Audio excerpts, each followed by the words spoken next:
Hello, students. Welcome back. After a long period of time, we are again restarting our lecture series for class 9th science. तो आज हम discuss करेंगे distance और displacement के बारे में, जहाँ पर हमने लास्ट टाइम डिस्कस किया था motion in a straight line. तो आज हम डिस्कस करेंगे डिस्टेंस और डिस्प्लेसमेंट में क्या डिफरेंस है और डिस्टेंस और डिस्प्लेसमेंट कंसेप्ट जो है वो एक्चुअल में क्या है. देखो, डिस्टेंस की अगर हम बात करेंगे, एक ऑब्जेक्ट अगर है, मैंने एक ऑब्जेक्ट लिया, ये एक पॉइंट ए पे लिया मैंने, कोई भी ऑब्जेक्ट है पॉइंट ए पे लिया. इसके बाद ये ऑब्जेक्ट जो है इसने अपनी पोजीशन चेंज की, ठीक है, पहुंचा पॉइंट बी पर. फिर इसने अपनी पोजीशन चेंज की टाइम के हिसाब से, सराउंडिंग के हिसाब से, पहुंचा पॉइंट सी पर. सी से ये नीचे आ गया, सपोज इसने और पोजीशन चेंज की, पहुंचा पॉइंट डी पर, ठीक है. पॉइंट डी से ये यहाँ इस डायरेक्शन में आ गया, पहुंचा सपोज पॉइंट ई पर. अब इस ऑब्जेक्ट ने एक्चुअल पाथ पाथ एक्चुअली कितना पाथ ट्रैवल किया. सपोज मैं कह रहा हूँ कि ए से बी तक जब इसने अपनी पोजीशन चेंज की, सपोज ये 10 किलोमीटर चला. उसके बाद बी से सी जो है 5 किलोमीटर चला, सी से डी तक जो है 3 किलोमीटर चला, डी से ई तक जो है 4 किलोमीटर चला. तो इसका मतलब ये है कि हमारे पास यहाँ पर ऑब्जेक्ट ने एक्चुअल पाथ कितना ट्रैवल किया, 10 kilometre plus 5 kilometre plus 3 kilometre plus 4 kilometre. This is 10, 5, 15, 18 and 22. तो 22 किलोमीटर जो है इस ऑब्जेक्ट ने एक्चुअल पाथ जो है ट्रैवल किया. अब एक ऑब्जेक्ट जो है एक्चुअल में कितना पाथ ट्रैवल करता है, उस चीज को हम कहते हैं डिस्टेंस, ठीक है. अब मसला यहाँ पर ये है कि ऑब्जेक्ट किसी भी डायरेक्शन में जा रहा है. देखो, पहले इस डायरेक्शन में जा रहा है, सपोज इस डायरेक्शन में जा रहा है, फिर यहाँ जाके अपनी डायरेक्शन चेंज कर रहा है. तो डायरेक्शन से कोई यहाँ पर डिपेंडेंसी है ही नहीं. डिस्टेंस का डायरेक्शन पे कोई भी डिपेंडेंसी नहीं है. यहाँ पर हम वर्ड ही कह रहे हैं एक्चुअल पाथ. उसने असल में कितना पाथ ट्रैवल किया, उस चीज़ को हम कहेंगे डिस्टेंस, ठीक है. अगर हम स्ट्रेट लाइन मोशन जो हमने डिस्कस किया था, हमारे पास एक ऑब्जेक्ट था, उसने पोजीशन ए पर था, suppose origin, this is origin और वट एवर, जो भी हमारे पास कोई पोजीशन है. फिर ऑब्जेक्ट जो है इस डायरेक्शन में गया, पहुंचा पॉइंट बी पर. फिर इस डायरेक्शन में गया, पहुंचा पॉइंट सी पर. फिर अपनी पोजीशन और चेंज की, suppose D, this is final point. अब यहाँ से यहाँ तक सपोज 10 किलोमीटर है, यहाँ से यहाँ तक जो है 8 किलोमीटर है, यहाँ से यहाँ तक जो है 2 किलोमीटर है.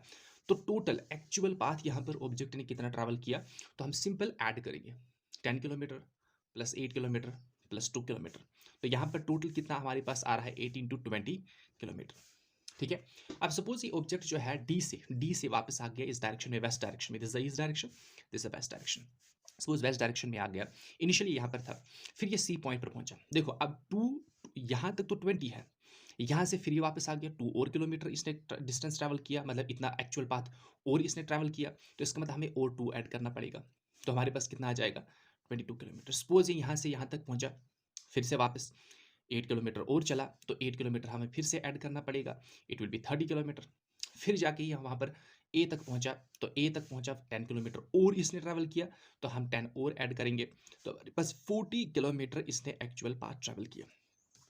यहाँ पर हमने डायरेक्शन जो है, डायरेक्शन कंसीडर नहीं की कि ऑब्जेक्ट किस डायरेक्शन में जा रहा है. मतलब अगर सिंपल भाषा में आपको कहूँगा, ऑब्जेक्ट ऐसे जा रहा है, फिर ऐसे जा रहा है, फिर ऐसे आ रहा है, फिर ऐसे, मतलब डिफरेंट ये जो है इसकी पाथ है, इस तरीके से चल रहा है. अब मैं कहूँगा इस ऑब्जेक्ट का डिस्टेंस कितना है, आप कहेंगे एक्चुअल पाथ इसने कितनी ट्रैवल की, एक्चुअल में इसने कितना पाथ ट्रैवर्स किया, ट्रेस किया. देखो, आपको ये सब जितना भी पाथ है इसको मेजर करना पड़ेगा. अब यहाँ पर डायरेक्शन से कोई लेना देना नहीं. देखो, डायरेक्शन चेंज हो रही है, लेकिन इसके डिस्टेंस में, इसके एक्चुअल पाथ ट्रैवल करने में कोई भी फर्क नहीं आएगा, कोई भी डिफरेंस नहीं आएगा. जितना इसने एक्चुअल पाथ ट्रैवल किया होगा उतना हम उसको डिस्टेंस मानेंगे, ठीक है. लेकिन अब बात आती है हमारे पास डिस्प्लेसमेंट की. देखो, डिस्प्लेसमेंट की अगर हम बात करेंगे, यहां पर वर्ड आ रहा है डिस एक नेगेटिव वर्ड है.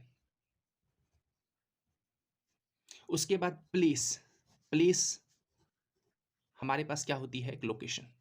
अच्छा, लोकेशन इन टर्न मतलब क्या होता है, पोजीशन. इसका मतलब ये है कि इसकी पोजीशन को डिस करना है हमने, मतलब उसको हटाना है. मतलब लिटरल मीनिंग इसका ये है कि एक ऑब्जेक्ट है, उसकी प्लेस को चेंज करना है. अब डिस्प्लेसमेंट का मतलब क्या है कि अपनी जगह से, ये हमारे पास कोई ऑब्जेक्ट है, ये उसकी ओरिजिनल पोजीशन है, ये मेरे पास ऑब्जेक्ट कोई है, उसका पोजीशन जो है वो ए है. अब मसला ये है कि थोड़ी देर के बाद मैं देख रहा हूँ ये ऑब्जेक्ट जो है, मैंने देखा यहाँ पर पॉइंट बी पर, सपोज ये ऑब्जेक्ट जो है, ये ऑब्जेक्ट जो है इस तरीके से गया होगा, इस तरीके से। सपोज ये ऑब्जेक्ट जो है इस तरीके से गया होगा, इस तरीके से, या इसने ये पाथ ऐसे इख्तियार किया होगा, इस तरीके से पाथ फॉलो किया होगा, यहाँ पर होगा। तो हमें इस चीज से, यहाँ पर डिस्प्लेसमेंट का मतलब ये है कि इसने अपनी पोजीशन से कितनी दूरी पर है, अपनी ओरिजिनल पोजीशन से ये कितनी दूरी पर इसने अपनी पोजीशन जो है, इसने अपनी लोकेशन जो है वो चेंज की है। हमें इससे लेना देना नहीं है कि ये इस तरीके से गया है, ये तो एक्चुअल पाथ है, ये इस तरीके से गया, हमने सिर्फ देख रहा है कि पहले कहां पर था, अभी कहां पर है। जो पहले होता है इसको हम कहते हैं इनिशियल पोजीशन, इनिशियल पोजीशन या इनिशियल पॉइंट। और जहां पर कि फाइनली हमने देखा, इसको कहते हैं फाइनल पोजीशन, फाइनल पोजीशन या फाइनल पॉइंट। तो इसका मतलब यह है कि डिस्प्लेसमेंट जो हमारे पास है, डिस्प्लेसमेंट होता है शॉर्टेस्ट पाथ। देखो यहां पर भी पाथ आ रहा है, इसका मतलब ये डिस्टेंस के जैसा ही है, लेकिन यहां पर एक स्पेसिफिक डिस्टेंस है। स्पेसिफिक मींस यहां पर एक स्पेसिफिक टर्म मैंने इस्तेमाल की, shortest path between initial point and final point. एक ऑब्जेक्ट इनिशियली कहां पर था, अभी कहां पर है, अपनी पोजीशन। देखो जैसे ये पेन यहां पर है, ये इसकी पोजीशन है, ठीक है, ये इनिशियल पोजीशन था, ये इसकी पोजीशन इनिशियली थी।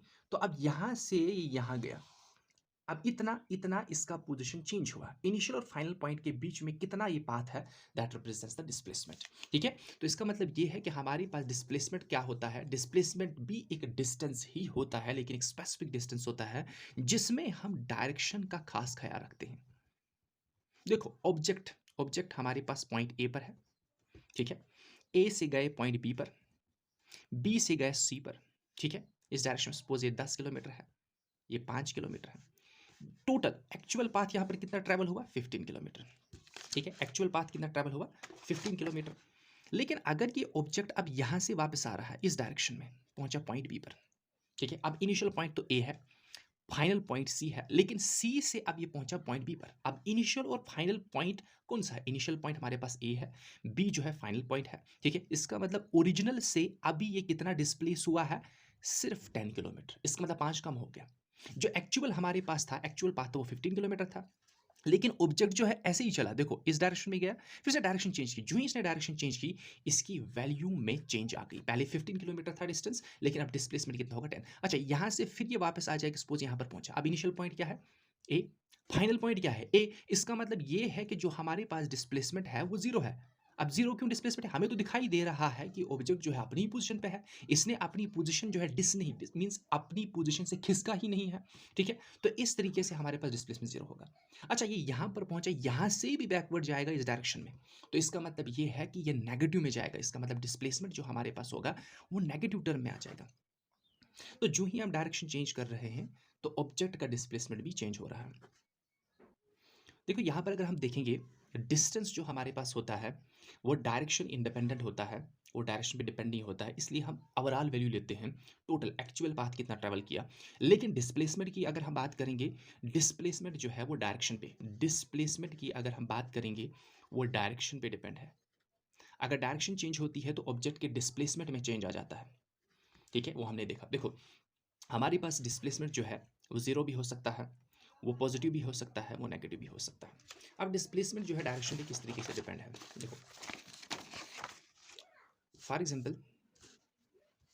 एग्जांपल मेरे पास एक ऑब्जेक्ट है, वो पॉइंट ए से स्टार्ट हुआ, उसने अपनी पोजीशन चेंज की और पहुंचा पॉइंट बी पर।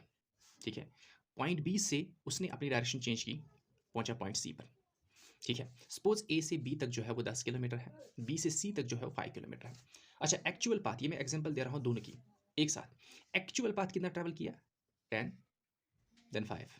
डायरेक्शन चेंज हो रही है, पहले ईस्ट डायरेक्शन में था, फिर ये साउथ की ओर गया, यहाँ से डायरेक्शन इसने चेंज की।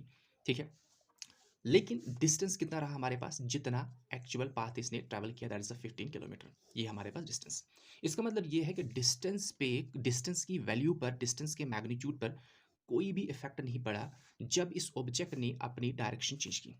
लेकिन अगर हम डिस्प्लेसमेंट की बात करेंगे, डिस्प्लेसमेंट की बात करेंगे, यहाँ पर ऑब्जेक्ट जो है सबसे पहले इस डायरेक्शन में जा रहा है 10 किलोमीटर, फिर साउथ डायरेक्शन में जा रहा है 5 किलोमीटर, लेकिन ऑब्जेक्ट इस पॉइंट बी पर पॉइंट बी पर जो है अपनी डायरेक्शन चेंज कर रहा है। जो ही डायरेक्शन चेंज करेगा डिस्प्लेसमेंट जो है वो चेंज होगा, क्योंकि डिस्प्लेसमेंट क्या होता है, डिस्प्लेसमेंट एक्चुअल पाथ नहीं होता है, डिस्प्लेसमेंट होता है इनिशियल और फाइनल पॉइंट के बीच में शॉर्टेस्ट पाथ कितना है, मतलब ये अपनी जगह से आपको कितना लग रहा है डिस्प्लेस हुआ है।